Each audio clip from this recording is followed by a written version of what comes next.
దేవుని నామమునకు మహిమ కలుగును గాక. మీ అందరికీ నా ప్రత్యేక వందనాలు. ఈ మధ్యాహ్న సమయంలో ఇంతవరకు దేవుని మనం ఆరాధించాము, స్తుతించాము, ప్రార్థించాము. ఈ ఉపవాస దినాన ప్రభు సన్నిధిలో గడపడం మనకు ఎంతో ఆశీర్వాదకరం, దీవెనకరం. మన ఆత్మీయ జీవితాలు దినదినము ప్రభు వాక్యాన్ని వినడం ద్వారా బలపరుచుకుంటూ, మన విశ్వాసాన్ని వృద్ధి పొందించుకుంటూ, ఆత్మీయంగా ఎదుగుతూ ప్రభు స్వరూపములకు మనం మార్చబడాలి. అదే కదా మన దేవుడు కోరుకునేది. ఈ సృష్టిలో 6 దినాలు ప్రభు పనిచేశాడు కదా, ఉదయం చెప్పుకున్నాము.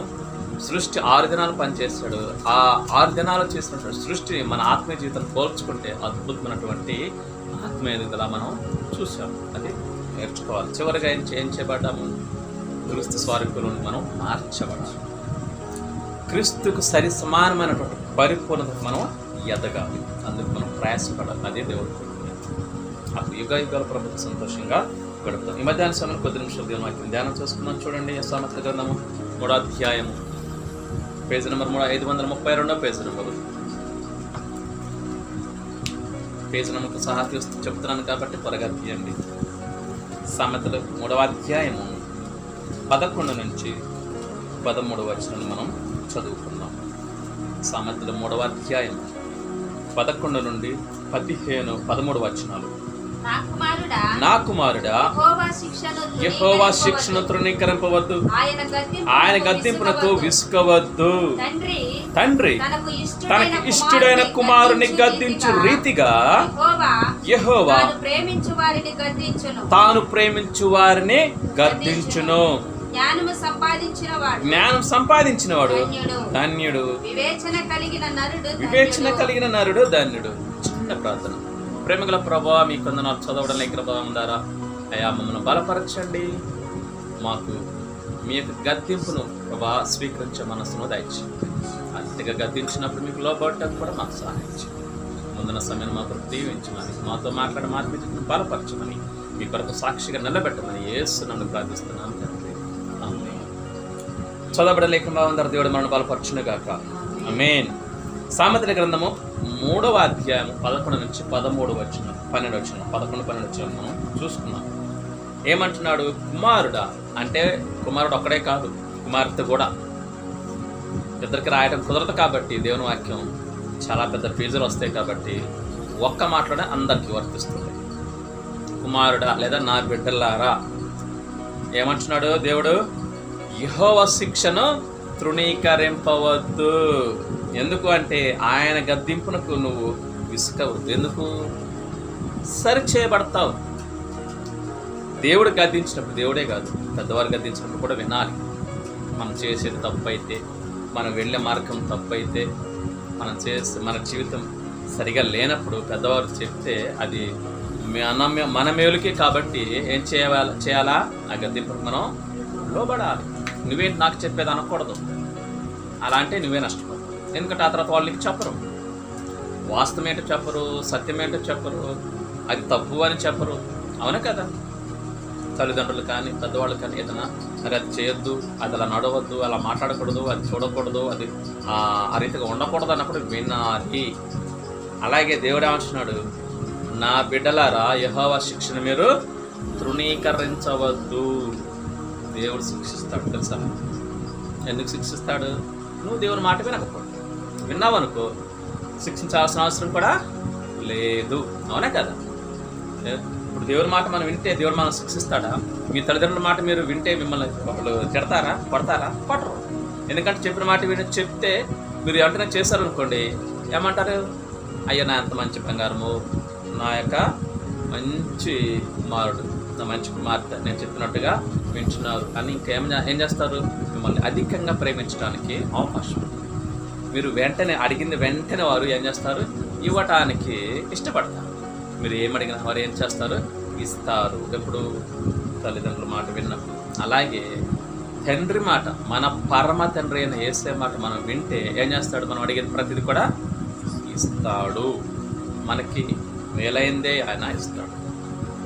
మరి ఎప్పుడు శిక్షిస్తాడంటే ఆయన మాట వినకపోతే. చాలా జాగ్రత్తగా గమనించండి. దేవుడు మాట్లాడుతూ వస్తూ ఉంటాడు. వాక్యం ద్వారా మాట్లాడతాడు, ప్రవక్తల ద్వారా మాట్లాడతాడు, స్నేహితుల ద్వారా మాట్లాడతాడు. గమనించాలి. అది అర్థం చేసుకోవాలి. దేవుడు ఏం మాట్లాడుతున్నాడు అనేది అర్థం చేసుకుని మన జీవితాన్ని సరి చేసుకోవాలి. దినదినము ఇర్మీయా గ్రంథంలో దేవుడు ఏమంటాడు, పెందల కాడనే నా ప్రవక్తను నీ వద్దకు పంపిస్తూ వచ్చాను, నువ్వు నా మాట వింటే సరే, లేకపోతే తీసివేస్తానంటాడు. తీసివేయటంటే అర్థం ఏంటి? భూమి నుంచి లేకుండా చేసేస్తాడు. ఏదైనా చేయగలడు దేవుడు. జీవితాన్ని ఇచ్చిన దేవుడు జీవితాన్ని తీయటం అంత కష్టం కాదు దేవునికి. కాబట్టి చాలా జాగ్రత్త. ఆత్మీయ జీవితంలో మనం ఎలా ఉండాలి? దేవుడు గద్దించక ముందే మనం లోబడాలి. ఎందుకంటే ఈ గ్రంథంలో దేవుని వాక్యంలో మనం ఎలా జీవించాలో ప్రతి విషయం దేవుడు రాయించి పెట్టాడు. దేవుని ఆజ్ఞలను, దేవుని కట్టడాలను, దేవుని నియమాలను, దేవుని శాసనాలను మనం ఏం చేయాలా? గైకొనాలి, పాటించాలి. అప్పుడు దేవుడు కూడా మెచ్చుకుంటాడు. కాబట్టి అప్పుడు ఏమడిగిన దేవుడు కాదనకుండా వేస్తాడు. దేవుణ్ణే యేసుక్రీస్తు తనకు తానే మనకు సమస్తం అర్పించుకున్నాడు కదా. మరి అలాంటప్పుడు సమస్తం మనకి ఇవ్వలేడా? ఈ సృష్టిలో ఉన్నది అన్నీ ఇస్తాడు. కాబట్టి దేవుని మాటలు మనం వినాలి. కాబట్టి దేవుడు ప్రేమించి వారిని ఏం చేస్తాడంట? గద్దిస్తాడు. ఎందుకు అంటే దారి తప్పిపోకూడదు అని, పాడైపోకూడదు అని, అపవాది చేతులు పడిపోకూడదు అని, నరకానికి వెళ్ళిపోకూడదు అని దేవుడు ఏం చేస్తాడు? గద్దిస్తాడు. మనం ఆ గద్దింపుని ఏం చేయాలా? అర్థం చేసుకోవాలా, వినాలి, దానికి లోబడాలి. అలా లోబడినప్పుడు మనకు దేవుడు మేలు చేస్తాడు. కాబట్టి దేవునికి ఇష్టం లేనిది ఏది కూడా మన జీవితంలో ఉంచుకోవద్దు. దేవుడు వద్దు అని దాని నుంచి మనం వదిలేయాలి. విడిచిపెట్టవలసినవి విడిచిపెట్టాలి. అంటే పాపపు జీవితం. పాప జీవితంలో అన్నీ వస్తాయి, అన్నీ వివరించడం సమయం లేదు. కాబట్టి పాపపు జీవితం అంటే ఒక మాట చెప్పేస్తాం. నీ చూపు, నీ మాట, నీ క్రియ, నీ నడక, నీ పడక మొత్తము ఎలా ఉండాలి? పరిశుద్ధంగా ఉండాలి. కాబట్టి గమనించింది. సామెతల గ్రంథం 6వ అధ్యాయం చూడండి ఒకసారి. 6:23 త్వరగా ముగించుకుందాం. 6:23 ఆజ్ఞ దీపముగాను ఉపదేశము వెలుగుగాను ఉండును, శిక్షార్థమైన గద్దింపులు జీవ మార్గములు. చూడండి, అద్భుతమైన మాట. ఆజ్ఞ ఎలా ఉంటుంది? దీపముగా ఉంటుంది. ఉపదేశము వెలుగుగా ఉంటుంది. అంటే అర్థం ఏంటి? ఆజ్ఞాతిక్రమమే పాపము. ఆజ్ఞను అతిక్రమిస్తే అది పాపం. అదే ఆజ్ఞ నువ్వు పాటిస్తే ఎలా ఉంటుంది? నీకు వెలుగుగా ఉంటుంది. అంటే అర్థం ఏంటి? నిన్ను వెలిగిస్తుంది. అంతేకాకుండా ఒకవేళ ఎప్పుడైనా తప్పిపోయావనుకో, దేవుడు శిక్షించినప్పుడు లోబడాలి. శిక్షార్థమైన గద్దింపులు ఏ చేపడతాయంట? జీవ మార్గములు. అంటే అర్థం ఏంటి? దేవుడు ఒకవేళ నువ్వు మాట వినలేదనుకో, దేవుడిని శిక్షించినప్పుడు ఇది నా మేలుకే దేవుడు అనుమతించాడు, నన్ను కొట్టాడు అని చెప్పి ఏం చేయాలి? అప్పుడైనా సరే మనం పద్ధతి మార్చుకోవాలా. ఏ విషయంలో దేవుడిని కొట్టాడో నువ్వు అర్థం చేసుకోవాలి. దేవుని మాట వినటం లేదేమో జాగ్రత్త. సినిమాలు చూడొద్దని దేవుడు చెప్తున్నాడు, చూస్తూనే కొడతాడు. సీరియల్ చూడొద్దని దేవుడు చెప్తున్నాడు, నువ్వు చూసావనుకో చూస్తాడు, తర్వాత ఏం చేస్తాడు? కొడతాడు. కొట్టేదాకా తెచ్చుకోవద్దు, తట్టుకోలేము. దేవుని చేతులు పడటం బహు భయంకరం. చాలా జాగ్రత్త.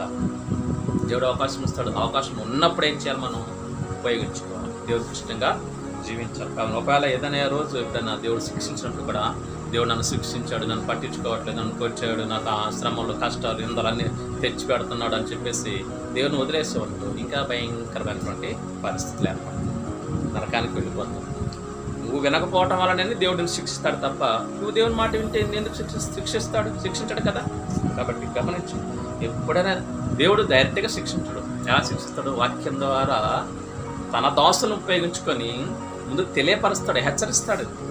శిక్షకు ముందు కూడా దేవుడు ఏం చేస్తాడు? నీకు అర్థమయ్యేలాగా హెచ్చరిస్తాడు. ఆ హెచ్చరికను కూడా వినకపోతే అప్పుడు వస్తుంది. చాలా జాగ్రత్త. మీ అమ్మ కూడా చాలాసార్లు దేవుని వాక్యాన్ని బట్టి బోధించాం, హెచ్చరించాం, వినలేదు. దేవుడు చూపించాడు. ఏమన్నా అనుకోండి, ఉన్న వాస్తవం చెప్తున్నా. కాబట్టి భయం ఉండాలి, దేవుని భయం ఉండాలి. దేవుని మాట వినకపోతే దేవుడు శిక్షించేదాకా మనం తెచ్చుకోకది. ఎవడైనా సరే మనిషి అనేవాడు దేవుడు శిక్షించినప్పుడు లోబడాలి. ఆ శిక్ష ఎందుకు వచ్చిందని అర్థం చేసుకోవాలి, గ్రహింపు ఉండాలి. పుట్టిగా రాదు దేవుని శిక్ష. ఉగ్రత, దేవుని ఉగ్రత ఊరికే ఇవ్వడం దేవుడు. ఆయనకైనా ఇష్టమా మనం నష్టపోవటం, మనం బాధలు పడటం దేవునికి ఇష్టమా? లేదు. కాబట్టి ఎందుకో చేస్తున్నాడు? ఆయన మాట మనం వినటం లేదు కాబట్టి, ఆయనకు లోబడటం లేదు కాబట్టి, ఆయన చెప్పినట్టు జీవించడం లేదు కాబట్టి, దేవునికి ఇష్టంగా మనం జీవించడం లేదు కాబట్టి చూస్తాడు, శిక్షిస్తాడు. అక్కడ దాకా తెచ్చుకోవద్దు అన్నమాట. కాబట్టి దేవుడు గద్దించినప్పుడు ఒకవేళ ఎప్పుడైనా పరిస్థితులు శిక్షించినప్పుడు ఏం చేయాలా? దేవుడు నా మంచి కోసమే చేశాడని చెప్పేసి దేవుని హత్తుకోవాలి. అది నేను చెప్పేది అనమాట. దేవుడు నన్ను కూడా శిక్షించాడు కదా. ఇప్పటికీ 8 సంవత్సరాలు నేను ఏ రోజు బాధపడలేదు. ఏ రకంగా దేవుడు నన్ను ఎందుకు ఈ రకంగా అనుమతించాడని బాధపడలేదు. కానీ ఒకటి అనుకున్నాను, నేను మరలా లేచి నడుస్తాను, నా దేవుడు నన్ను నిలబెడతాడు అనుకుని ఈరోజు అద్భుతంగా దేవుడు నిలబెట్టాడు. మామూలుగా 1-2 గంటలు నించోలేదు, కానీ వాక్యం బలిపీఠం దగ్గర అద్భుతం. దేవుడు ఉదయం చూసాం కదా, 1.5 సేపు నుంచి అసలు నాకు తెలియదు, టైం కూడా అర్థం కాదు. దేవుడు నిలబెడతాడు, ఏం కాదు. దేవుడు శిక్షిస్తే మనకి మంచిది. అయితే అక్కడ దాకా తెచ్చుకోవద్దంట నేను. కాబట్టి దేవునికి లోబడాలి, దేవుడు గద్దింపుకి మనం లోబడాలి. అంతేకాదు నీ ప్రవక్తలు, నీ కాపర్లు, నీ పెద్దవాళ్ళు గద్దించినప్పుడు నువ్వు లోబడాలి. లోబడలేదనుకో నష్టపోయేది నువ్వే, నేనైనా సరే. దేవుడు తన దాసుల ద్వారా హెచ్చరిస్తాడు, గద్దిస్తాడు, బుద్ధి చెప్పడానికి. మార్గం తప్పిపోతున్నామని. తప్పిపోయిన కుమారుడు ఉన్నాడు కదా, లూకాసు వార్త 15వ అధ్యాయంలో. తప్పిపోయిన కుమారుడు ఏం చేశాడు? తండ్రి దగ్గర ఆస్తి పంచుకొని వెళ్ళిపోయాడు. చిన్న కొడుకు ఆస్తి పంచుకొని దూరదర్శనం వెళ్ళిపోయాడు. ఇష్టానుసారంగా జీవించాడు, ఎంజాయ్ చేశాడు. కొంతకాలం ఆ డబ్బు అతని దగ్గర ఉన్నంతసేపు భూమి కూడా ఎవరు స్నేహితుడు. ఆ దూరదేశంలో ఎవరో కూడా తెలియదు. అయినా కానీ వీడి దగ్గర డబ్బు ఉందని చెప్పేసి ఏం చేస్తారు? ఈగల్లాగా మూసిరాడు. ఆ డబ్బు అంతా అయిపోయింది, ఎవడబాడే వెళ్ళిపోయాడు. ఒంటరి అయిపోయాడు, రూపాయలే చేతిలో. ఏం చేశాడు అప్పుడు? తినటానికి తిండి లేక ఏం చేశాడు? పందులు మేపే యజమాని దగ్గరికి వెళ్ళి, అయ్యా నాకు పని ఇవ్వండి, మీ పందులు మేపుతాను, నాకు ఇంత అన్నం పెట్టండి అని అడిగితే సరే మేపమన్నాడు. ఆ యజమాని కూడా సరిగ్గా పెట్టలేదు. ఏం చేశాడు? ఆఖరికి తట్టుకోలేక ఏం చేశాడు? పందులు తినే పొట్టు కూడా తిన్నాడు, తట్టుకోలేక. ఎంత సంపన్న స్థితిలో నుంచి ఇప్పుడు ఎలా అయిపోయాడు? తండ్రి మాట వినలేదు, వద్దని చెప్పాడు. అయ్యా ఇక్కడే ఉండు, ఆస్తి నీదే, ఎక్కడికి వెళ్ళొద్దు అని చెప్పాడు. కానీ తండ్రి మాట వినలేదు. అప్పుడు బుద్ధి వచ్చింది. ఎప్పుడు? అడుగు తినే స్థితి వచ్చినప్పుడు. అప్పుడు అంటున్నాడు ఏమని? నేను పరలోకమును, ఎవరికి? నేను పరలోక తండ్రికి నీకు విరోధంగా పాపము చేశాను, నన్ను క్షమించు. ఇక నీ కుమారుడని అనిపించుకున్నట్టు నేను యోగ్యుడను కాను, ఎందుక ఆ యోగ్యత పోగొట్టుకున్నాను. నీ పని వారిలో ఒకరికి నన్ను చేర్చు. ఎందుకంటే కూలివారికి కూడా, తండ్రి నుంచి కూడా కూలివారికి కూడా అన్నం సమృద్ధిగా దొరుకుతుంది, మంచి విందు భోజనం. ఏం పరిస్థితి ఎలా ఉంది ఇక్కడ? పొట్టు కూడా దొరకట్లేదు, అలాంటి పరిస్థితి. కాబట్టి దేవుని నీడలో ఉంటే మనకు మేలు అనమాట, ఆశీర్వాదం. కాబట్టి ఎప్పుడు కూడా ఎవరు ఏదైనా పొరపాటు జరిగితే అనుకోని పక్షంలో చేయమని చెప్పడం లేదు. వాళ్ళ ఏదైనా పరిస్థితులు అనుకోని పక్షం జరిగితే ప్రభు పాదాలు పట్టుకొని క్షమాపణ పొందుకొని మరలా ప్రభు హస్తాలు మనం భద్రం చేయబడాలి. అది నీ చేతుల్లోనే ఉంది. అలా చేసేటప్పుడు, అలా జీవించేటప్పుడు దేవుని మాటకి వింటే నీకు ఆశీర్వాదకరం. దేవుని మాట వినకుండా నువ్వు బయటికి వెళ్ళిపోతే జీవితం ఇబ్బందులు పాలవుతుంది. కాబట్టి గమనించండి, మనము కూడా ఏం చేయాలా? దేవుడు గద్దించినప్పుడు ఎప్పటికైనా సరే దేవుని శిక్షను మీరు అర్థం చేసుకోవాలి. దేవుడు నన్ను అనుమతించాడు, ఎందుకు అంటే నేను దేవుని సన్నిధికి రావటం లేదు కాబట్టి ఈ శిక్ష దేవుడే నాకు అనుమతించాడు, నాకు బుద్ధి రావడం కోసం. ఇకనైనా దేవుని సన్నిధికి వెళ్ళాలి, ఇకనైనా ప్రభు పాదాలు పట్టుకోవాలి, ఇకనైనా క్షమాపణ పొందాలి, ఇకనైనా నా జీవితాన్ని మార్చుకొని దేవునికి ఇష్టంగా, దేవునికి పరిశుద్ధంగా జీవిస్తానని తీర్మానం చేసుకుంటే తప్ప, తీర్మానం చేసుకోవటమే కాదు, క్షమాపణ అడగాలి, ప్రభు పాదాలు పట్టుకొని క్షమాపణ పొందుకొని ఆ తీర్మానం చేసుకొని ఎప్పుడైతే ఆ రీతిగా జీవిస్తావో అప్పుడు దేవుడు ఏం చేస్తాడు? మరలా కరుణిస్తాడు. అందుకే దేవుడు అంటున్నాడు, నా వైపు తిరిగి రండి అని దేవుడు పిలుస్తున్నాడు. ఆయన రక్షించడానికి ఆయన చేతులంట కొరచ కాలేదు. యెషయా 59 ఏమంటున్నాడు? రక్షింపక నేరకై ఉండినట్లు నా హస్తములో కొరచ కాలేదు. అంటే రక్షించడం సిద్ధంగానే ఉన్నాడు, నువ్వే దూరం వెళ్ళిపోతున్నావు. ఎట్లా? పాపపు జీవితం కలిగి చెయ్యరాని పనులు, చెడు పనులు చేస్తూ, నీ ఇష్టానుసారంగా జీవిస్తూ, డబ్బు అని, లేకపోతే లోక సంపద అని, లేకపోతే ఇంకేంటో అని నీ ఇష్టం ఏదైనా పెట్టుకోవచ్చు. దేవుని కంటే ఏది కూడా ఎక్కువ కాదు మనకి లోకంలో.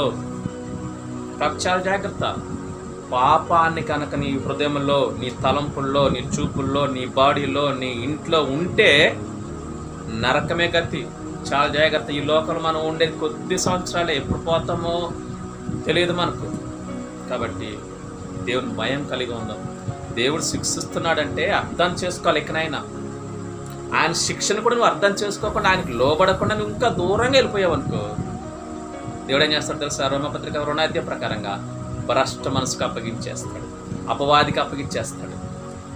ఆ తర్వాత దేవుడు నిన్ను పట్టించుకోడు. ఆ తర్వాత నీ ఇష్టానుసారంగా జీవిస్తావు. అప్పుడు అపవాది ఏం చేస్తాడు? అన్నీ ఇస్తాడు. ఏంటి? ఈ లోక సంపదలు, ఈ లోక మర్యాదలు, ఈ లోక పదవులు, ఈ లోకానికి సంబంధించిన అందము, జ్ఞానం అన్నీ ఇస్తాడు, ఈ లోకానికి సంబంధించిన. అప్పుడు వాటిని చూసుకుంటూ మురుసుకుంటే అటే పోయిన అనుకో, అటు నుంచి అటే లోతులకు వెళ్ళిపోతాయి. ఏ లోతు? పాపపు లోతు, నరకపు లోతులకు వెళ్ళిపోతాం.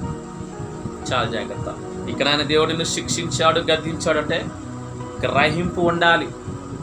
గ్రహించుకొని ప్రభు పాదాలు పట్టుకుంటే తప్ప నీకు గతి లేదు.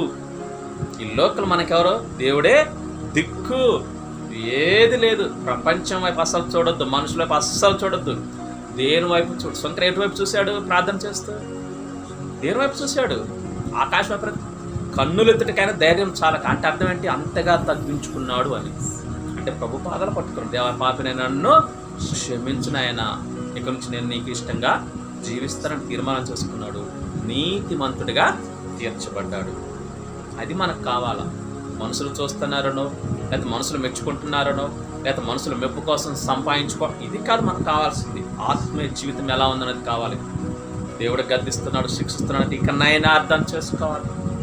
అర్థం చేసుకోకుండా నీ ప్రయత్నం నువ్వెంత చేసినా వ్యర్థమే. యోహాను సువార్త 15:4 నాకు వేరుగా ఉండి మీరేమియో చెయ్యలేరు. జాగ్రత్త, మనం ఏం చేయలేము. కనీసం ఈ చెయ్యి కూడా ఇలా కదిలించలేము దేవుని చిత్తం లేకపోతే, దేవుని ఆజ్ఞ లేకపోతే. ఈ జీవితం ఇచ్చింది దేవుడు. దేవుని కోసం మనం బ్రతకాలి, దేవునికి ఉపయోగపడాలి తప్ప మన పాపపు జీవితానికి, అపవాదికి ఉపయోగపడకూడదు. దేవుడు ప్రేమించి ఇచ్చాడంటే ఈ జీవితం ఎవరి కోసం? దేవుని కోసం, మన కోసం కాదు, మన ఇష్టాన్ని నెరవేర్చుకోవడం కోసం కాదు. ఎఫెసీ పత్రిక 1:6 ఏముంది? జగత్ పునాది వేయబడక ముందే క్రీస్తులు తన కోసం, ఎవరి కోసం? దేవుని కోసం మనల్ని ఏర్పాటు చేసుకున్నాడు. ఎప్పుడు? ఈ జగత్కి పునాది వేయకముందే, ఈ సృష్టిని సృష్టించకముందే దేవుడు మన ప్రేమతో ఎన్నుకున్నాడు తన కోసం జీవించడానికి. అది మనకు ముఖ్యమైనటువంటి మొదటి విషయం. దేవుని కోసం జీవించాలా. రక్షించబడ్డ మనము, అన్యులంటే వాళ్ళని వదిలిపెట్టి వాళ్ళకి తెలియదు. మనం రక్షించబడ్డ మనము, క్రైస్తువులకు పిలవబడుతున్న మనం ఎవరి కోసం జీవించాలా? దేవుని కోసం జీవించాలా. అంతేగాని మన ఇష్టాలు నెరవేర్చుకోవడం కోసమో, మన కోరికలు తీర్చుకోవడం కోసమో, మన డబ్బు లేదా పొలాలు సంపాదించుకోవడం కోసమో తిరిగితే నువ్వు ఎంత సంపాదించిన ఆమోసు గ్రంథంలో చెప్పినట్లుగా చిల్లి సంచులు వేసినట్లే. అంటే చిల్లి సంచి అంటే ఏంటి? చిల్లి అంటే రంధ్రం అని అర్థం. రంధ్రం ఉన్నలో సంచులు బ్యాగులో వేసినట్టే. ఆ బ్యాగ్ కింద రంధ్రం ఉందనుకోండి, నువ్వు ఎంత వేసినా నిండదు. అలాగే అయితే పడుతుంది. కాబట్టి ఇకనైనా కళ్ళు తెరుచుకో, ఇకనైనా నీ జీవితాన్ని ప్రభుకి ఇవ్వు. అందుకే ప్రభు అంటుంది, ఇకనైనా నా దగ్గరికి రండి. ఇదే రక్షణ దినం, ఇదే మిక్కిలి అనుకూల సమయం. అవకాశం ఉంది, ఇంకా అవకాశం పోగొట్టుకోవద్దు. చాలా జాగ్రత్త. మనం కూడా ఏం చేయాలా? గద్దింపును వినాలి. గద్దిస్తున్నాడు దేవుడు, వాక్యం ద్వారా గద్దిస్తున్నాడు, తన దాసుల ద్వారా గద్దిస్తున్నాడు.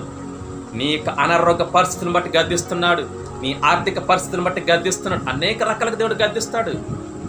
అర్థం చేసుకోవాలి, గ్రహింపు ఉండాలి. ఇక నా గ్రహింపు లేకుండా ఇంకా పాడు పనులు చేస్తూ అటైపోయినావు అనుకో, చాలా జాగ్రత్త. కాబట్టి గమనించండి, శిక్షార్థమైన గద్దింపులో జీవ మార్గము. అంటే నువ్వు జీవించడానికి దేవుడు నిన్ను శిక్షిస్తున్నాడు తప్ప నేను నాశనం చేయడానికి కాదు అనే విషయాన్ని నువ్వు గ్రహించాలి. నేనైనా సరే దేవుడు నన్ను కొట్టాడు. నేను అడిగాను, ఈ యాక్సిడెంట్ అవ్వకముందు అడిగాను, దేవా నన్ను శిక్షించినైనా నన్ను కొట్టైనా సరే మార్చయ్యా అని అడిగాను. కన్నీటితో అడిగాను. ప్రభు సన్నిధులు చెప్తున్నా, మళ్ళా ఇద్దరు చెప్తున్నా. అడిగాను 4-5 సార్లు అడిగాను. ఎందుకు? నేను మారాలి, నిత్యం పరలోకంలో ఉండాలి, అది నాకు కావాలి. ఈ భూమి మీద ఎలా ఉన్నా పర్లేదు. లాజరు ఎలా ఉన్నాడు? పొద్దున చెప్పుకున్నాం, ఎలా ఉన్నాడు లాజరు భూమి మీద? అడుగుతున్నాడు. ఆయన ఫీల్ అయ్యాడా? ఏం ఫీల్ అవ్వాలా. గొప్ప దేవుడిని కలిగి ఉన్నాడు. ఈ జీవితాన్ని ముగించిన తర్వాత దేవదూతల చేత ఏం చేయబడ్డాడు? కొనిపోయాడు. కన్ను మూసిన మరుక్షణమే దేవదత్తలు వచ్చారు, ఆ యొక్క లాజరు గారిని పట్టుకొని తీసుకెళ్ళిపోయారు. ధనవంతుడు లోకంలో అనుభవించారు, సర్వ సుఖాలు అనుభవించాడు, చచ్చాడు. ఎవరైనా వచ్చారా? ఎవరు? అలా నరకానికి వెళ్ళిపోయారు. కాబట్టి లోక జీవితం మనకు ముఖ్యం కాదు, మన ఆత్మీయ జీవితం మనకు ఇంపార్టెంట్. కాబట్టి సామెతలు 17:10 చూడండి ఒకసారి, త్వరగా ముందుకు వెళ్దాం, లేట్ అయిపోతున్నట్టుంది.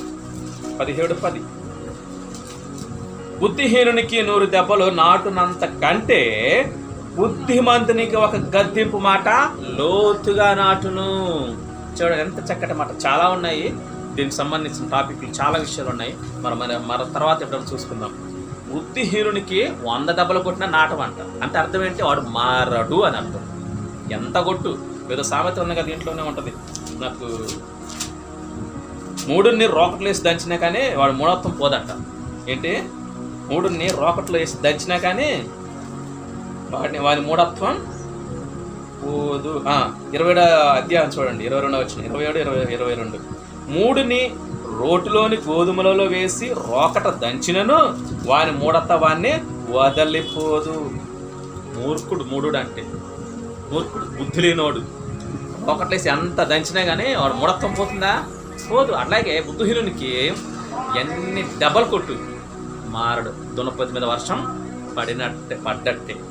అంటే అర్థం ఏంటి? ఇక్కడ దేవుడు నిన్ను శిక్షిస్తున్నాడు, దేవుడు నిన్ను గద్దిస్తున్నాడు అంటే అర్థం చేసుకోవాలి, నన్ను మార్చడం కోసమే, నా మేలు కొరకే దేవుడు నన్ను శిక్షిస్తున్నాడు, ఈ శ్రమలకు అనుమతిస్తున్నాడు, ఈ అనారోగ్య పరిస్థితులకు అనుమతిస్తున్నాడు, నేను మారాలి అని. ఈ ఆర్థిక సమస్యలకు దేవుడు అనుమతిస్తున్నాడు అంటే అర్థం ఏంటి? నీలో ఇంక లోపము ఉంది అని. నేనైనా సరే, ఎవడో ఎక్కువ కాదు, ఏం చేయాలా? ఇంకా మనం సరి చేసుకున్నది ఉంది అని. అదేంటి దేవా అని ప్రభు పాదాలు పట్టుకుని అడిగితే, కన్నీటితో అడిగితే దేవుడికి స్పష్టంగా చెప్తాడు ఏంటంటే, ఆయన నీ జీవితం నీకు తెలుసు, నా జీవితం నాకు తెలుసు, ఏది ప్రభు విషయంలో ఏది తప్పిపోతున్నాం అనేది. కాబట్టి దేవుడు శిక్షించేదాకా తెచ్చుకోవద్దు. ఒకవేళ దేవుడు ఏమొచ్చాడు? ఫస్ట్ మనం చదువుకున్నాం కదా, తాను ప్రేమించే వారిని యెహోవా గద్దిస్తున్నాడు. అంటే నిన్ను ప్రేమిస్తున్నాడు. ఇంకా నువ్వు ఆయన దగ్గరికి రావాలని దేవుడు ఏం చేస్తున్నాడు? నిన్ను గద్దిస్తున్నాడు. ఆయన గద్దింపుకు నువ్వు లోబడాలి. లోబడకపోతే చాలా జాగ్రత్త. ఆ తర్వాత దేవుడు వదిలేస్తాడు, నీ ఇష్టానుసారంగా జీవిస్తావు. ఈ జీవితాన్ని ముగించిన తర్వాత నిత్య నరకానికి వెళ్ళిపోతావు. యుగాలు అక్కడ కష్టాలు పడలేక, బాధలు భరించలేక అగ్నిలో కాలిపోతూ ఉంటారు. చాలా జాగ్రత్త. చాలా భయంకరమైనటువంటి నరకశిక్ష భరించొద్దు, తప్పించబడాలి. ఆ నరకం మన కోసం కాదు ఏర్పాటు చేసిన దేవుడు. ఎవరికో ఏర్పాటు చేశాడు? పడిపోయినటువంటి దూతల కోసం. కానీ వాడేం చేశాడు? మనుషులను కూడా లాక్కెళ్ళిపోతున్నాడు. కాబట్టి లోక జీవితానికి మనం వాల్యూ అనేది ఇవ్వద్దు. కాబట్టి నువ్వు బుద్ధిమంతుడిగా ఉండు. నీకు బుద్ధి ఉన్నట్టయితే దేవుడు శిక్షించినప్పుడు, అయ్యో ఇది నా మేలు కోసమే కదా, నన్ను మార్చడం కోసమే కదా అని నీకు అర్థమవుతుంది. నీకు బుద్ధి లేదనుకో, ఎన్ని దెబ్బలు కొట్టినా అర్థం కాదు. ఇకనైనా ఏం చేయాలా? గ్రహించు. కాబట్టి అదే రీతిగా చూడండి, సామెతలు 19:25 అపహాసకులు దండింపబడగా చూచి జ్ఞానము లేని వారు జ్ఞానము నొందుదురు, వివేకులను గద్దించిన ఎడల వారు జ్ఞానాభివృద్ధి నొందుదురు. నువ్వు ఎలా ఉండాలా? వివేకం కలిగి ఉండాలా. దేవుడు నిన్ను గద్దిస్తున్నాడంటే ఏంటి? నువ్వు వివేకం కలిగి ఉండాలా. దేవుడు గద్దిస్తున్నాడు అంటే అర్థం ఏంటి? నువ్వు వివేకం తెచ్చుకో, బుద్ధి తెచ్చుకో. ఎక్కడైనా వివేకం కలిగి జీవించు. పాత పాడు పనులు చెయ్యొద్దు, పాత జీవితాన్ని జీవించొద్దు అని దేవుడు నీకు గద్దిస్తున్నాడు. కాబట్టి పిల్లలు గమనించండి, గద్దింపును స్వీకరిస్తే మనం ఎలా ఉంటామంట? బుద్ధిమంతులుగా ఉంటాము. 29:15 చూడండి. అలాగే అదే ఇంకా చాలా విషయాలు ఉన్నాయి, తర్వాత మనం ఇక్కడ ధ్యానం చేసుకున్నాం. 29:15 చదవాలా? ఎంత మంచి మాట అండి. బెత్తమును గద్దింపును జ్ఞానము కలుగు చేయును, అదుపులేని బాలుడు తన తల్లికి అవమానము తెచ్చును. చూడండి, గమనించండి. బెత్తమును గద్దింపును వినాలా? బెత్తమును గద్దింపును ఏం చేస్తాయంట? జ్ఞానం తెస్తాయి. అంటే దేవుడిని గద్దిస్తున్నాడు అంటే నీకు జ్ఞానం ఇవ్వడానికే. దేనికి? ఇవ్వడానికి. జ్ఞానం లేకనే కదా దేవుడికి దూరం అయిపోయింది. జ్ఞానం లేకనే కదా పాపపు పాడు పనులు చేసింది. వెళ్ళరాని చోట్లకు వెళుతున్నావు, చెయ్యరాని పనులు చేస్తున్నావు, చేసేవారి గురించి మాట్లాడుతున్నావు. కాబట్టి అది కాదు కావాల్సింది. జ్ఞానము లేకనే నువ్వు అలా చేస్తున్నావు. దేవుని నమ్ముకొని కూడా నువ్వు అలా చేస్తున్నావేమో. దేవుని నమ్ముకొని కూడా, దేవుని పేరు పెట్టుకొని కూడా నామకరద్ద క్రైస్తవుడిగా జీవిస్తున్నావు. జాగ్రత్త. దేవుడు గద్దిస్తున్నాడు, దేవుడు శిక్షిస్తున్నాడు అంటే అర్థం చేసుకోవాలి. ఇకనైనా ఆ గ్రహింపు ఉండే బుద్ధి తెచ్చుకో, ఆ గద్దింపును స్వీకరించి జ్ఞానం తెచ్చుకో అంటున్నాడు దేవుడు. ఆ గద్దింపు నువ్వు స్వీకరిస్తే జ్ఞానవంతుడిగా మారతావు. స్వీకరించడం అర్థం ఏంటి? దేవుడు ఏమైతే వద్దు అంటున్నాడో దాన్ని మనం మానేయాలి, దాన్ని మనం విడిచిపెట్టాలి. దేవుడు చెప్పినట్లుగా జీవించు, మంచి జ్ఞానవంతుడిగా అవుతావు. బుద్ధి వస్తుంది, తెలివి వస్తుంది, వివేకం వస్తుంది. యెహోవా యందు భయభక్తులు కలవాడు జ్ఞానాభివృద్ధి నందును. ఏం పెద్ద జ్ఞానం అంటే ఇది ఏదో కాదు. దేవుడు చెప్పినట్లు జీవిస్తే చాలు, దేవుడు అద్భుతమైన జ్ఞానాన్ని ఇస్తాడు. అర్థమవుతుందా? యాకోబు పత్రిక 1:7 నీలో ఎవరికైనా జ్ఞానం కుదరగంటే దేవుడిని అడగాలి, దేవుడు ఇస్తాడు. సొలొమోను రాజు అడిగాడు, అద్భుతమైనటువంటి ఇచ్చాడు. కాబట్టి ఇప్పుడు ఇలా గమనించండి. ఇంకా అదే రీతిగా 13-18 సామెతలు. కాబట్టి మనం ఏం చేయాలా? దేవుడు గద్దించినప్పుడు, ఇంకా గద్దించే విషయంలో చిన్నవారు చెప్పినా కూడా వినాలి. దేవుడు చిన్నవారితో కూడా మాట్లాడతాడు, మనకంటే చిన్నవారితో కూడా మాట్లాడతాడు. అది అర్థం చేసుకోవాలి. నువ్వేంట్రా, నీ వయసు ఏంట్రా అంటుంటారు చాలామంది లోకులు. ఆత్మీయత లేని వాళ్ళు ఏమంటారు? నువ్వెంత, నీ వయసు ఎంత అంటుంటారు. ఆత్మీయ జీవితంలో నేను గురించి మాట్లాడుతున్నాను. నీ వయసు ఎంత, నువ్వెంత కాదు కావాల్సింది. దేవుడు ఏంటి చెప్తున్నాడు అనేది కావాలి. నయమాను సిరియా రాజ్యానికే సైన్యాధిపతి. మరి ఆయనకు స్వస్థత ఎవరి ద్వారా వచ్చింది? చిన్న పాప ద్వారా కలిగింది. అంటే ఆమె స్వస్థపరచలేదు, ఆవిడ చెప్పిన మాట ఆయన విన్నాడు. అవునా కదా? అలాగే నేను పెద్దోడిని, నువ్వేంటి నాకు చెప్పేది? నీ వయసు ఎంత, నీ అనుభవం ఎంత? ఇది కాదు కావాల్సింది. సరిచూసుకున్న మనిషి వయస్సును చూడడు. దేవుడు ఈ వ్యక్తి ద్వారా నాతో ఏం మాట్లాడాడు అన్నది మాత్రమే చూస్తాడు. అది కావాలా. వయసుతో సంబంధం లేదు. సమీర్ వయసు ఎంత? ఏలి దగ్గర ఉన్నప్పుడు ఎంత వయసు? ఎంత సమీర్ వయసు? 12 సంవత్సరాలు. ఏం చెప్పాడు? ఏలి వయసు ఎంత? 90 సంవత్సరాలు. ఎంత డిఫరెన్స్ ఉన్నాయి? 78 సంవత్సరాల పైన అంత వయసు. అసలు ఆయన అనుభవంలో సగం కూడా లేదు, ఉండదు ఆయన. మరి సమూయేలు చెప్పినప్పుడు ఏలి లోబడ్డాడు లేదా? ఏం చెప్పాడు సమూయేలు? దేవుని సమూయేలు ద్వారా ఏం చెప్పాడు? నీ 2 కుమారులు ఒక్కరోజు చస్తారు అని చెప్పాడు.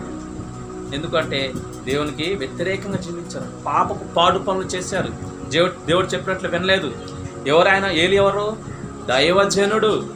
ఆయన కొడుకులు పాపపు జీవితాన్ని జీవించారు, దేవునికి వ్యతిరేకంగా జీవించారు. దేవుని నమ్ముకున్న వ్యక్తులే, దేవుని పరిచయం చేసే వ్యక్తులే. దేవుని వదిలిపెట్టడం వాళ్ళని వదిలిపెట్టలా, హెచ్చరించాడు, వినలేదు. సమూయేలు ద్వారా రాబోయే ఆ యొక్క ఉగ్రత కూడా చెప్పాడు. అప్పటికైనా మారతారేమో అని. అప్పటికైనా చివరి అవకాశం అది. నువ్వు నీ 2 కొడుకులు చస్తారు అని చెప్పాడు సమూయేలు ప్రవక్త ద్వారా. సమూయేలు ప్రవక్త ఎంత? అప్పుడు ప్రవక్త కాదు. అప్పుడు సమూయేలు వయసు ఎంత? కేవలం 12 సంవత్సరాలు. చెప్తే ఏలి ఏం చేశాడు? వ్యతిరేకించలా. ఇది దేవుడు చెప్పాడు, ఆయన చిత్తం జరుగునుగా కన్నాడు. కాబట్టి వయసుతో సంబంధం లేదు. దేవుడు ఎవరితో ఎలా మాట్లాడుతారో మనకు తెలియదు. స్వీకరించే మనసు కోసం మనం ప్రార్థన చేద్దాం, మార్చుకునే మనసు కోసం మనం ప్రార్థన చేద్దాం. కాబట్టి గమనించండి, గద్దింపును లక్ష్య పెట్టువాడు. చదవండి 13-18. శిక్షను ఉపేక్షించు వానికి అవమాన దారిద్ర్యతలు ప్రాప్తించును. గద్దింపును లక్ష్య పెట్టువాడు ఘనత నందును. చూడండి, అద్భుతమైన మాట దేవుడు అలా రాయిస్తున్నాడు. ఇకనైనా కళ్ళు తెరుచుకో, ఇకనైనా దేవునికి లోబడు, ఇకనైనా నీ జీవితాన్ని మార్చుకో అని దేవుడు హెచ్చరిస్తున్నాడు. ఆ మూర్ఖపు పాడు పనులు చేయొద్దు. ఏంటంట?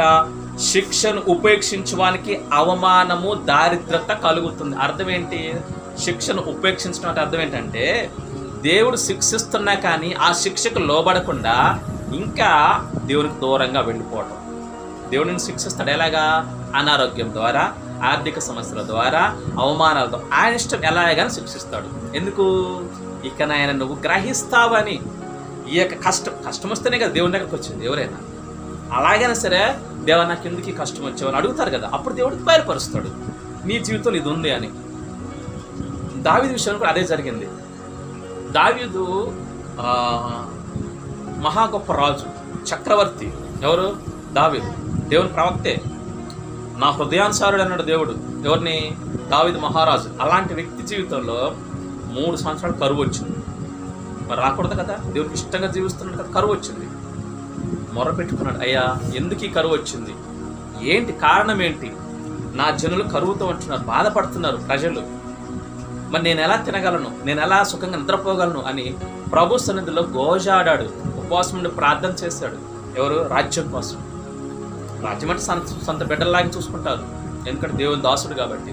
అడిగితే దేవుడు అన్నాడు, స్పష్టంగా చెప్పాడు. ఏమన్నాడు? సౌలు గిబియోనులను అంతమొందించాడు, వారిని చంపొద్దని దేవుడు చెప్పాడు. ఎవరు? సౌలుకి చెప్తే సౌలు ఏం చేశాడు? వారిని చంపాడు. ఆ శాపమే ఇప్పుడు నీకు నీ రాజ్యానికి వచ్చింది అని దేవుడు బయలుపరిచాడు. దావీదు అడిగాడు, దేవుడు బయలుపరిచాడా లేదా? ఇంకా ఇలాంటి విషయాలు చాలా ఉన్నాయి. దేవుడు బయలుపరుస్తాడు. మనకు అర్థం కాకపోవచ్చు ఒక్కోసారి. దేవా ఈ కష్టం నాకు ఎందుకు అనుమతించావు అని మా ప్రభుని అడిగితే దేవుడు చెప్తాడు. దావీదు అడిగాడు, దేవుడు చెప్పాడు. అప్పుడే అంటే నన్ను దావీదు, అయ్యా మరి దీనికి నేనేం చేయాలి అంటే అప్పుడు దేవుడు చెప్పాడు, ఏ గిబియోనీలనైతే సౌలు అంతమొందించాడో అదే గిబియోను నువ్వు అడుగు, వాళ్ళని ఏం చేయాలో. అంటే నువ్వు గిబియోనులను అడుగు, వాళ్ళు ఏం చెప్తారో అది చేయాలంటాడు. అప్పుడు ఈ దావీదు వెళ్ళి గిబియోనీలను అడుగుతాడు, అయ్యా సరే సౌలు చేసిన తప్పే, ఆయన ఇప్పుడు లేడు, మరి మీరు ఏం కోరుకుంటున్నారు నష్టపరిహారంగా, మీరు ఏం కోరుకుంటున్నారంటే వాళ్ళు ఏమంటారంటే, సౌలు 7 కొడుకులు ఉన్నారు, వారిని మాకు అప్పగించు అంటాడు. 7 కొడుకులు సౌలుకి 7 అంటే చాలామంది ఉంటారు. ప్రస్తుతానికి అప్పుడు ఉన్నటువంటి 7 కొడుకులు నాకు అప్పగించు అంటే దావీదు ఏం చేస్తాడు? ఆ 7 అప్పగించేస్తారు గిబియోనులకి. వాళ్ళ 7 చంపేస్తారు. అంటే ధర్మశాస్త్ర కాలం కాబట్టి అలా ఉంది, పంటికి పన్ను. వారు 7 చంపేసిన తర్వాత అప్పుడు కరువు ఆగిపోతుంది. ఆ శాపని దేవుడు కొట్టేస్తాడు. కాబట్టి చాలా జాగ్రత్త. దేవుడు మనల్ని గద్దిస్తున్నాడంటే ఆ గద్దింపుని ఏం చేయాలా? లక్ష్య పెట్టాలి, అంటే స్వీకరించాలి, కలిగి ఉండాలి. మన జీవితం జరిగే పరిస్థితులు దేవుడికి అనుమతి లేకుండా రాదు, ఏదైనా సరే. అది ఒకటి జ్ఞాపకం పెట్టుకోండి. మన జీవితం జరిగే ప్రతి పరిస్థితి దేవుని అనుమతి లేకుండా రాదు. అయితే నువ్వు చేస్తే మాత్రం వస్తుంది. దేవుని అనుమతి లేకుండా నువ్వు చేసే పనులు కూడా వస్తుంది. ఎలా తెలుసా? దేవుడు పరిశుద్ధంగా జీవించమన్నాడు, నువ్వు సినిమాలు చూస్తున్నావు, నష్టం వచ్చింది. ఎవడ ప్రాబ్లం? ఎవరు దానికి కారణం? అంతే. అంటే దేవునికి ఇష్టం లేదు నువ్వు చేస్తే దాని శాపం, దాని ఫలితం ఎవరు? నువ్వే భరించాలి. ఎందుకంటే దేవుని పర్మిషన్ అడగకుండా నువ్వు చేసావు కాబట్టి, దేవునికి ఇష్టం లేదు నువ్వు చేసావు కాబట్టి. కాబట్టి గమనించండి, దేవుడు గద్దిస్తున్నాడు అంటే మనం లోబడాలి. ఇకనైనా కళ్ళు తెరవమని దేవుడు అడుగుతున్నాడు. ఇకనైనా నా చెంతకి రండి, మీ మనసు మార్చుకోండి అని దేవుడు దుఃఖపడుతున్నాడు. తెలుసా మీ విషయం? మీకు తెలుసా విషయం? దేవుడు మన గురించి దుఃఖపడుతున్నాడు, హృదయం నొచ్చుకుంటున్నాడు, బాధపడుతున్నాడు. అది కాదు మనకు కావాల్సింది. దేవుని సంతోషపరచాలి. మనల్ని బట్టి దేవుడు సంతోషపడాల. అప్పుడు మనల్ని బట్టి దేవుడు సంతోషంగా ఉంటే నువ్వు ఏం అడిగినా చేస్తాడు. అది ఏదైనా సరే దేవునికి ఇష్టమైనది అడగాలి, పాపం లేనిది అడగాలి. అప్పుడు దేవుడు ఏదైనా చేయగలడు. కాబట్టి పిల్లలు గమనించండి, దేవుని గద్దెంపుకు నువ్వు లోబడకపోతే చాలా జాగ్రత్త. నష్టంలో కూరుకుపోవద్దు. దేవుని గద్దెంపు నీకనైనా గ్రహించు. దేవుడి పరిస్థితి నీకెందుకు అనుమతించాడు, దేవుడి పరిస్థితి నీకెందుకు మరి రానిచ్చాడు అనే విషయాన్ని నువ్వు గ్రహించి ప్రభు పాదలు పట్టుకో, ఉపవాసం ప్రార్థన చేయి. నీకు సమస్యకి పరిష్కారం దేవుడు ఇస్తాడు. అంతేకాని ఇకనైనా అలా కాకుండా నాకు డబ్బు ఉంది, మరి హాస్పిటల్కి వెళ్తాను, నేను తగ్గించుకుంటాను, నా ఇష్టం అన్నాను అనుకో, తొక్కేస్తాడు దేవుడు. దేవునికి వ్యతిరేకంగా మనం ఏం చేయలేం. చాలా జాగ్రత్త. ఇలా గమనించండి. మధ్యాహ్న సమయంలో దేవుడు మనను హెచ్చరిస్తున్నాడంటే ఆ హెచ్చరికను మనం లోబడాలి. మన ఇష్టం చేయడానికి కోసం కాదు ఈ లోకానికి వచ్చింది. మన ఇష్టాన్ని నెరవేర్చడం కోసం కాదు, మన ఇష్టానుసారంగా జీవించడం కోసం కాదు. దేవుడని చేతకనవడం కాదు. నాణ్యానికి ఏముంటుంది? 2 వైపులా 2 కోణాలు ఉంటాయి నాణ్యానికి. అర్థమవుతుందా? నాణ్యానికి 2 కోణాలు. అంటే ఇటుపక్క ఉంటుంది, ఇది ఇటుపక్క ఉంది, ఇటుపక్క ఉందా లేదా? ఇటుపక్క దేవుడు ఏం చేస్తాడు? ఒక పక్క దయామయుడు, కరుణామయుడు, దయగల తండ్రి, ప్రేమగల యేసయ్య. ఓకే, అన్నీ ఓకే, దీర్ఘశాంతుడు, అన్నీ ఓకే. మరి ఇటు పక్క ఇది చూడవా, దహించు అగ్ని, చాలా జాగ్రత్త. ఇటు అంత కరుణామయుడు, ఇటు అంతకంటే ఎక్కువ, చాలా జాగ్రత్త. దేవునితో మనం పెట్టుకోవద్దు. దేవుని చేతుల పడుట బహు భయంకరము. హెబ్రీ పత్రిక 12వ అధ్యాయం, చాలా జాగ్రత్త. దేవుడు దహించు అగ్ని. కాబట్టి నువ్వు తప్పు చేస్తే నీ తప్పును బట్టి ఎప్పటి వరకు శిక్షిస్తాడు తెలుసా? 3-4 తరాల వరకు శిక్షిస్తాడు. నువ్వు శిక్షణ పొందుకుంటావు, నీ కుమారులు శిక్షణ పొందుకుంటారు, వారి కుమారులు శిక్షణ పొందుకుంటారు, వారి కుమారులు కూడా శిక్షణ పొందుకుంటారు. ఏ ఊరికే వదిలిపెట్టాడు దేవుడు. నీ ఇష్టానుసారంగా జీవిస్తే. అదే దేవునికి ఇష్టంగా జీవించు. ఏం చేస్తాడు తెలుసా? 1000 తరముల వరకు కరుణిస్తాడు. వాక్యం చూపించమంటారా? ఉంది వాక్యం. తండ్రుల దోషమును కుమారుల మీదకి 3-4 తరముల వరకు రాణిస్తాను. నన్ను ప్రేమించి నా మాటకు విని నాకు ఇష్టంగా జీవిస్తే వారిని ఏం చేస్తాడట? 1000 తరముల వరకు కరుణించువాడను. చూసారా? దేవునికి ఇష్టంగా చేస్తే 1000 తరాల కరుణిస్తాడు దేవుడు. అబద్ధం కాదు, వాస్తవం. దేవునికి ఇష్టంగా జీవించు. నిన్ను బట్టి నీ కుటుంబం, నీ వంశం అంతా దీవించబడుతుంది. ఒక్క అబ్రహాము, అవునా? గుర్తున్నాడు అబ్రహాం బైబిల్లో? అబ్రహాం ఒక్కడిని బట్టి నేడు ప్రపంచం మొత్తం దీవించబడేది. అద్భుతంగా. దేవుడేం మాట తప్పేవాడు కాడు. దేవునికి ఇష్టంగా జీవిస్తే చాలు. ఆయన గద్దెంపుకు లోబడితే చాలు. ఆయన గద్దెంపుకు లోబడదాం. ఆయన శిక్షకు, ఒకవేళ శిక్షిస్తే ఆయన శిక్షకు లోబడదాం. కాబట్టి ప్రార్థన చేసుకుందాం. పిల్లలు గమనించండి, దేవుడు గద్దించినప్పుడు ఎక్కడైనా సరే మన మనసు తెరుచుకోవాలి. ఎక్కడైనా సరే దేవునికి లోబడాలి. లోబడకపోతే శాపం, నరకం కొని తెచ్చుకుంటాం. మోకరించండి, ప్రార్థన చేసుకుంటాం.